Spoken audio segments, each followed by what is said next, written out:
Everybody, before I get to the review, I just want to highlight that my original graphic novel, Malevolent Rising, is still funding at the time of this recording on Indiegogo. I'll put a link in the description. There are 10 days about left on this special second chance to get the graphic novel Volume 1 before Volume 2 drops later this year. I hope you check it out. Now, on with the review. So, it's here. It has come. After all the anticipation, after all the talk, after all the speculation, all the previews, all the critic reviews or lack thereof, we have it. Lord of the Rings, The Rings of Power has dropped on Amazon, and it is a lot, and we are going to talk about every bit of it. So, spoilers, I'm going to do my best to break down the plot of these two first episodes. So if you want to go into these episodes blind without knowing anything about them, obviously go watch them, come back, see the reaction video. I'll be here when you get back. Otherwise, yeah, let's get into this. So this show is a bit of a disjointed mess of a mess. It jumps around between plotline and plotline, and so I'm going to do my best to go over each one individually, kind of as they develop through the show, rather than bouncing back and forth like the shows did. And don't worry about Lady Galadriel here. We're going to get to her last. So, because we have, she's the central character, and she's, let's just say we got a lot to talk about when it comes to old Lady Galadriel. So, first we're going to start with the hobbits, or the Harfoots, the proto-hobbits, the pseudo-hobbits. The Harfoots are weird little, they're actually more akin to a garden gnome in the show. They kind of hang out in fields and forests, and when people come by, they kind of like hide their little villages inside of trees, inside of bushes, and then when these weird, strange human hunters come that have giant antlers on their backs, then they spring open and their village is back, and it's kind of a weird little circus tent shire kind of a situation. But that's where they live. They're just kind of, they're hobbits. They do what hobbits do, and they're called Harfoots. But our main Harfoot is Nori. Now, Nori is a young Harfoot girl who is curious of the world around her. And unlike every other hobbit before her or since, she dreams of going out and seeing the world and seeing what's out there. And her other hobby is she has a friend who she's desperately trying to kill, because she takes this friend, and every time they're together, her friend ends up in mortal danger. She's almost eaten by a warg. She's almost crushed by a shooting star. She's almost killed by a homeless madman. It just seems like Nori wants this person dead. So, she follows Nori around on all these little misadventures and gets into mortal danger over and over. And at one point, they see a shooting star, a meteorite or something hurtling through the sky, and they find a big crater on the ground with a human being laying in it, like the angel in Diablo 3, or the thing that struck me for comic book fans out there was Savage Dragon lying in the middle of the crater. And so Nori decides she's going to go ahead and check it out. And so even though, as you can see, this crater is blazing and on fire, she's able to just kind of crawl down it without getting hurt. Apparently, fire and molten rock don't bother Harfoots. They are kind of indestructible in that way. So she goes and she gets the guy, and the guy, he's probably Gandalf. They never give him a name. He doesn't talk. He more just kind of yells in people's face and does magic. And but I think it's probably Gandalf. I mean, maybe Lindelorf's going to try to subvert our expectations and it's Radagast the Brown, or maybe it's even Sauron. We don't know. We haven't seen Sauron in the show yet. So, but I mean, all signs point to Gandalf. So the rest of the storyline with the Harfoots is basically Nori trying to keep secret the fact that she's got this weird space hippie, and she's kind of feeding him. She feeds him snails because that's what they eat in this world. And she's kind of got him off in his own little encampment, probably about a mile and a half from where the Harfoot Shire is. And she's kind of trying to go the Peter Parker route of doing two things. One, taking care of this guy, and then being late to all of her responsibilities back in the village, which results in her father getting injured when she was supposed to help him with a project. She didn't show up, and he gets crushed by a tree while kind of everybody just sits and watches, and it gets his leg broken. Next, we're going to talk about Anduin the elf.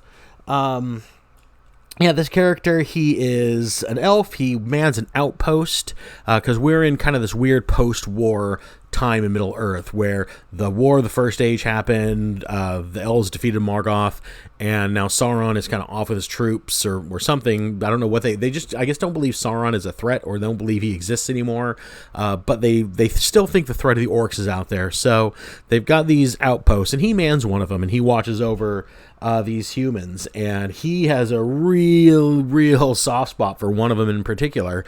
This is Bronwyn. Bronwyn is the healer to a town of people who don't bathe, except for her, because other than Bronwyn, everyone in this town is a filthy, dirty mess that looks like they just live in their own sewage. And this is the point where the show decided it was going to go ahead and get its dig on Republicans and Trump in there, because basically these are the Republican vote. These are the Trump supporters of Middle Earth. There's a line in there where one of the guys is telling Anduin that once our king is reelected, he's going to make Middle Earth great again and all this other stuff. They might as well just put him in a red hat. I mean, it was really just cringy, stupid pandering. But anyway, so Bronwyn, she's got a problem in which she has a small son, and she's a single mother because her father, or her husband rather, left to get a pack of cigarettes and never came back. They don't really say what happened. And her son has Sauron's sword. How did he get Sauron's sword? We don't know, but he has it. And there's orcs tunneling under her village, and they're doing stuff. And so Anduin wants to figure out what the orcs are doing, so he goes down into a tunnel, and he gets himself captured, and that's the last we see of him in these 2 episodes. And the orc comes out in Bronwyn's house, and of course, I mean, she's a woman in this show, so she can handle anything. I mean, flaming craters are nothing, neither orcs. So she goes ahead and just beheads this orc, and takes the head back to the village, takes control of the village. I'm the mayor now. We're going to evacuate because there's orcs and then there are hills. And that brings us, we're getting closer to the main character here, that brings us to our good friend Elrond. Now, Elrond is just a weird, effeminate guy. The first time we see him, he's sitting in a tree kind of doing some poetry. And he has the vibe of, if you've been to a college campus and you see the guy who's sitting there playing an acoustic guitar in the middle of a quad, that's kind of Elrond in this show. He's just kind of a douche. And he doesn't really do anything. In fact, the first episode, his role is basically just to tell Galadriel how awesome she is, and that she's too awesome to stay around, and she needs to put down her sword, and it's time for her to be less awesome and just come and hang out with the elves. But his storyline kind of kicks off more in the second episode, where the High Elf King tells him he's going to go hang out with Celebrimbor, who, if you played the best I can think of, if you haven't read the books, you play the Shadow War video games, this is the ghost character that your main character is like fused to. This is him.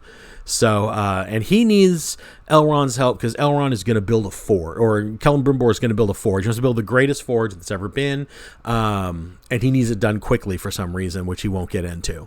And so he doesn't have a workforce, and so he's come to Elrond for help. I don't know why he thinks Elrond can help him with this, but it's a good thing because it turns out that he can, because Elrond is friends with Prince Durin of the dwarves. And he says, well, I mean, if anybody can help us build a forge, it's going to be the dwarves.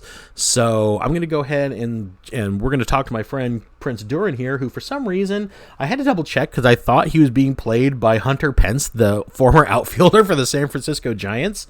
But anyway, so they show up to the Dwarven mine, and Durin is not happy to see Elrond, and so he doesn't let him in. He sends him away. And Elrond says, well, I'm going to go ahead and evoke the right of gibberish word. And so the dwarves let him in, and it turns out gibberish word is a secret code that means we're going to do a test of endurance. And so what their game is he and Durin are going to have to smash rocks until one of them is tired, and whoever gets tired loses. And if Elrond loses, he's banished. If Durin loses, then Elrond gets a boon. He gets a favor, and obviously that favor is going to be an audience with him. So they bring these boulders out, and, here comes Durin with his giant mallet, and he's ready to rock. And then Elrond takes off his little gimpy cloak with his 0 muscle mass and gets ready to compete with his dwarf, but he totally can because elves in this world are just a walking cheat code. So they play the little game of Rocky Smashy, and ultimately Durin defeats him because he's still a dwarf. I mean, I don't care how elvy you are, you're not going to beat a dwarf in a mining game.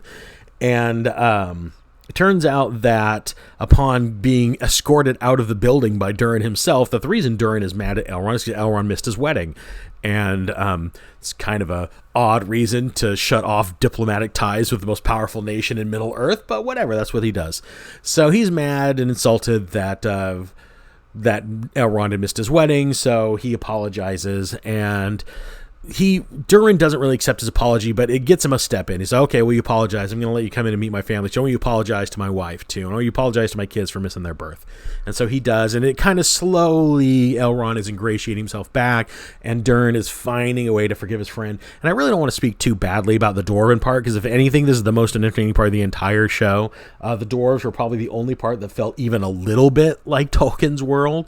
The mine was a very cool scene. I like the looks of the Dwarves. They look more like kind of like the Hobbity dwarves if you've seen the two movies, but still, I mean, they looked appropriate. They were cool.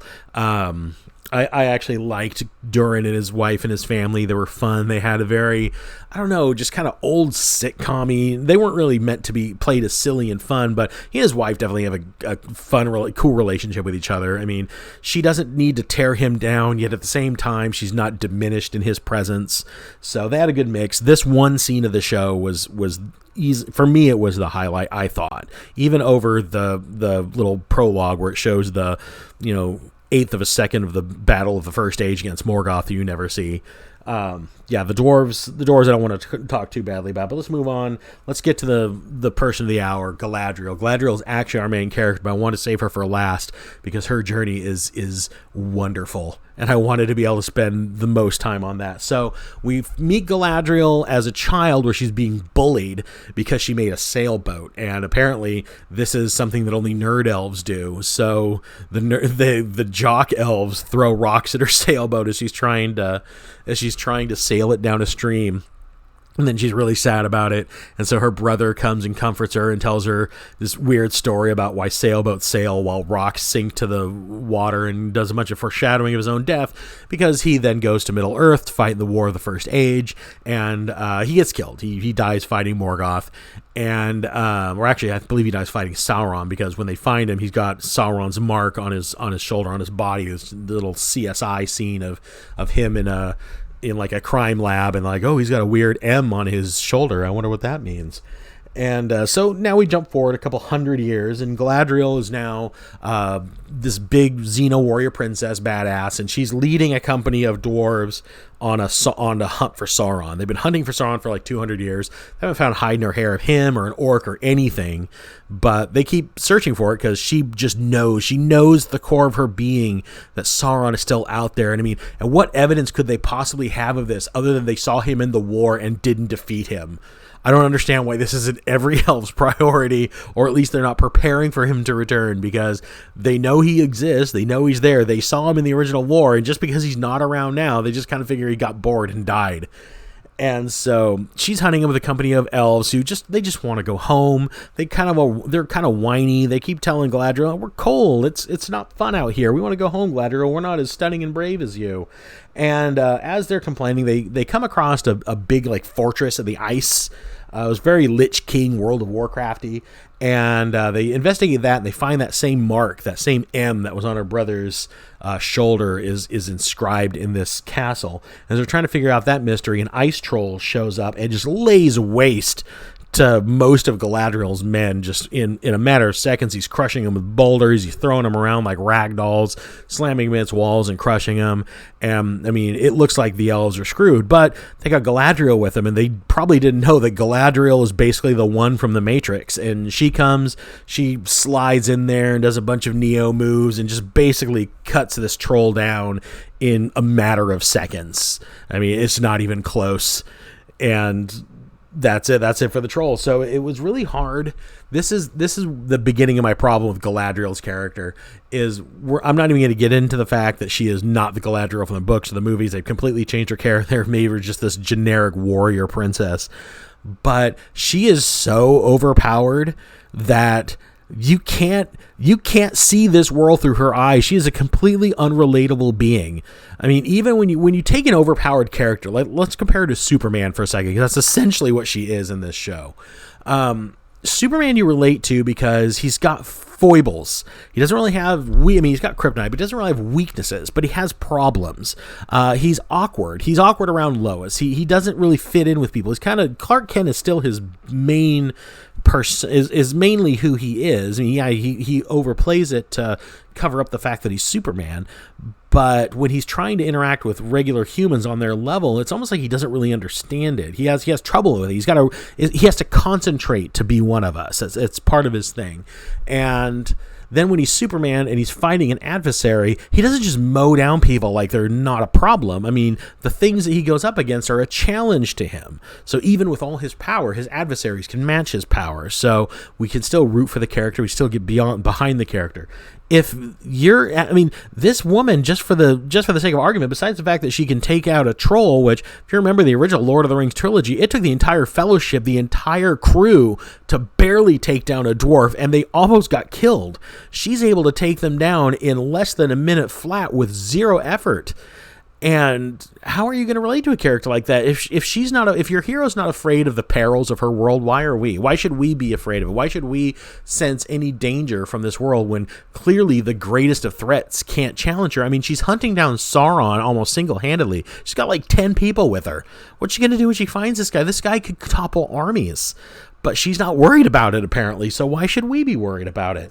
So anyway, she gets back to the Elven Kingdom where Elrond spends a good 10 minutes telling her how great she is and then warning her that the king thinks you're too awesome, and you disobeyed the order when he told you to stop hunting down the evil god Sauron all by yourself.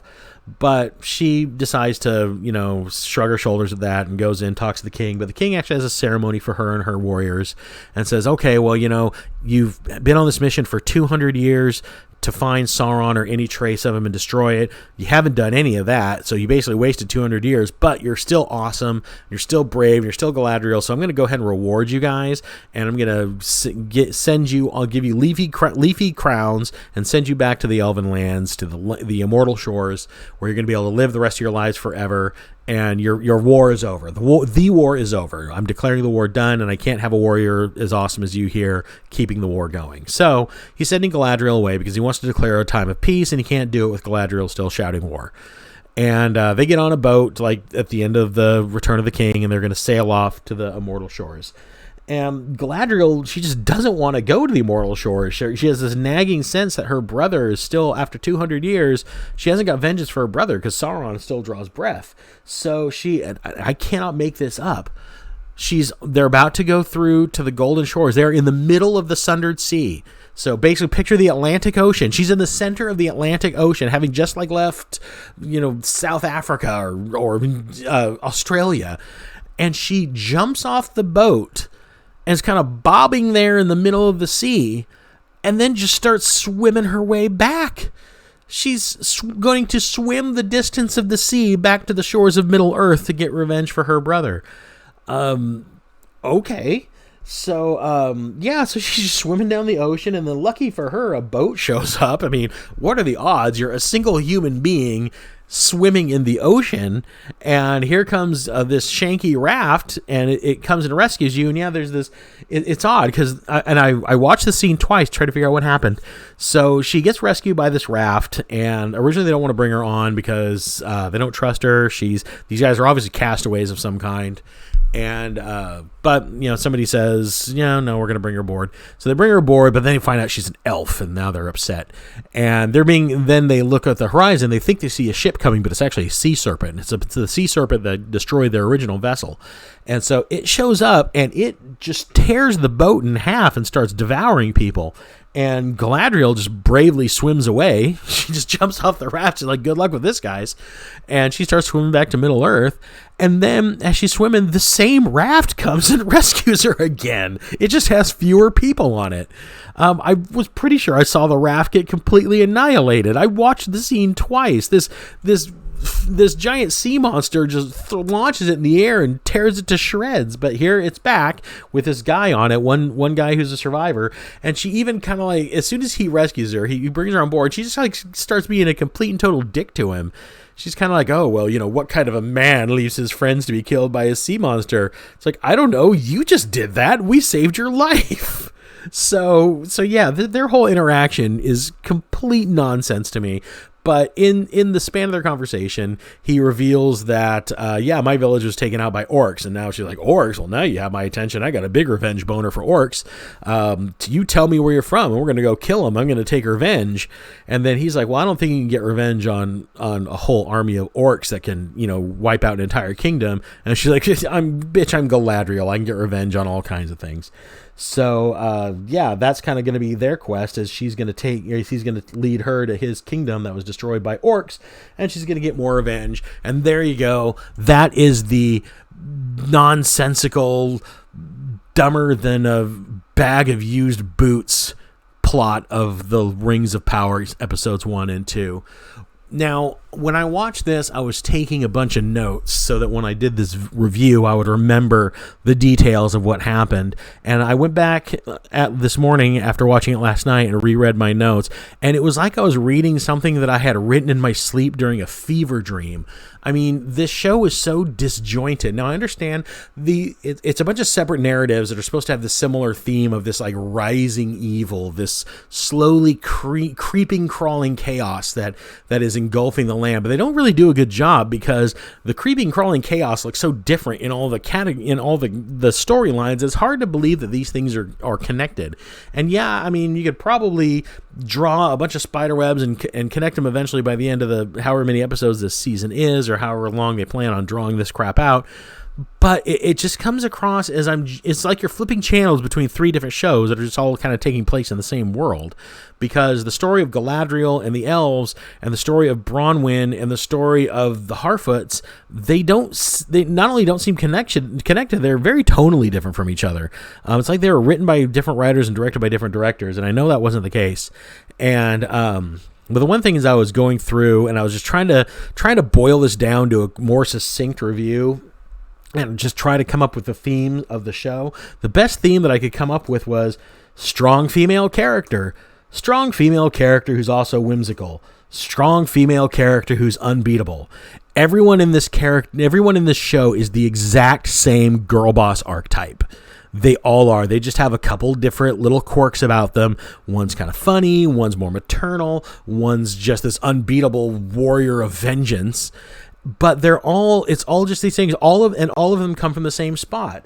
Galadriel knows that Sauron is still alive and plotting evil, but none of the men around her believe her, and so she has to go and girl boss her way through and prove them wrong. Bronwyn knows something fishy's going on in this town, especially under the town, but none of the men believe her, and so she has to go girl boss her way through and behead an orc and bring it to the town center to show all these men how wrong they were. Nori knows and believes that there's something going on in this world that will come and affect the Harfoots eventually, but none of them believe her. They think that she needs to stay on the path just like all the other Harfoots do. But she goes and blazes off on her own, crawls her way down a molten volcano of a crater, and finds a naked space hippie, and is going to ultimately, I'm sure, bring him back to the village to convince the male Harfoots that they're wrong. That's pretty much the theme of this show. Someone doesn't believe what a woman believes, or somebody doesn't believe in what a woman believes, so she is going to go out on her own, use all of her extraordinary plot armor and abilities, and prove these silly, effeminate males wrong. That's the breakdown of this show. I mean, they tried to kind of create this sprawling world where you've got the towers of the Elven Kingdom, you've got the raw sewage of the human town, and then you've got the kind of, magic-y, misty forests of the Harfoot lands. But at the same time, there's no substance there. This world doesn't feel lived in because it fell into the trap of, I'm going to go ahead and put agenda and message before plot. And in doing so, you created something hollow, you created something stupid, and you created something that no fan asks for, wants, or enjoys. And it's really a shame because the production value, like we've said, I mean, this is the most expensive show ever made. The production value better damn well be good. So I'm not really going to give it credit for that because, yeah, it looks pretty. It's really well, shot. The effects don't look terrible. I mean, I have to say, like, they do the big prologue. You see the battle with Morgoth, or at least Morgoth's forces. You never see Morgoth. But even that just kind of looks small and cheap. I mean, you probably saw about a half dozen elves fighting about a dozen orcs, and that was kind of the battle. And then you've got the scene like from 300 of Galadriel with the stack of dead elven crowns, kind of like the stack of the dead Persian warriors in 300. So yeah, I don't know, the CGI wasn't anything better than we saw from the original Lord of the Rings, and the original Lord of the Rings was made back in the 90s. So, yeah, I can't even, looking back, I don't even know if I can give the production that much credit. And then you've just got these characters that are so unbelievably capable. I mean, Galadriel is threatened by nothing in this world. Nothing frightens her, nothing can equal her, and nothing can tell her what to do. So she respects no authority, no adversary can topple her, and no potential threat out there even phases her. So I don't know how I'm going to relate to this character, and she's our main character. Nori, again, she fears nothing. You would think if you were a hobbit who lives in a very sheltered, secluded society, and you see a man literally fall in a fireball out of the sky, you're going to run for the hills. But no, she wants to just march down there and see what this guy is. And then even when he gets up and screams, and the skies darken and the trees bend, and she doesn't care. It doesn't faze her. She's like, oh, neat. Well, you probably need my help. Bronwyn is she at least, I'll give Bronwyn this, because they did make her a maternal character. She is frightened for the fate of her son when the orc is breaking into their house. There's a scene, like I said, orc comes up from underground. Her son is hiding in a cabinet. She's hiding in a closet, and the orc is standing outside the cabinet where the son is. And that's when she comes out and she just manhandles this orc. And at least there was that moment where she at least had the fear that something was going to happen to my son. So that was a human moment for her.